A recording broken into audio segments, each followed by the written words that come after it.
హిందువులకు, ప్రభుత్వాలకు, పేద ముస్లింలకు, ముస్లిం స్త్రీలకు కూడా వీళ్ళు అదే పని చేశారు. అయితే ఇదంతా ఇప్పుడు గతం. కాంగ్రెస్ పాలనలో చేసినట్టు ప్రస్తుతం ఎక్కడ పడితే అక్కడ కర్చీపులు వేస్తానంటే కుదరదు.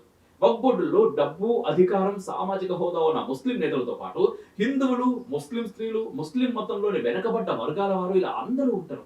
అంతకంటే మించి వక్ఫ్ నోటికి వచ్చినట్టు ఇది నాది, అది నీది, అది నాది అంటే కుదరదు. జిల్లా కలెక్టర్ కి తెలియకుండా వక్ఫ్ వద్దకి ఏ భూమి రాదు, ఏ ఆస్తి పోదు. హైకోర్టులో, సుప్రీంలో వక్ఫ్ వ్యతిరేకంగా కేసులు వేయొచ్చు. ఇది వక్ఫ్ సవరణ చట్టం సమ్మరి సింపుల్ గా చెప్పాలంటే.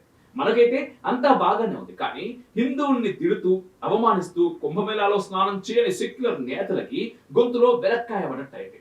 ఇఫ్తార్ విందులో పాల్గొని టోపీలు పెట్టుకున్నంత ఈజీగా ఇక మీదట ముస్లిం ఓట్లు దండుకోవడం సాధ్యం కాదు. మోదీ, షా వక్ఫ్ సవరణలు తీసుకురావడంతో రాహుల్ మొదలు పినరాయి విజయం దాకా అందరికీ చిరగ్గా ఉన్నది. అందుకే డైవర్షన్ కోసం కొందరు సుప్రీంకి వెళ్తామంటా ఉన్నారు. మరికొందరు చర్చను కూడా తీసుకొస్తా ఉన్నారు.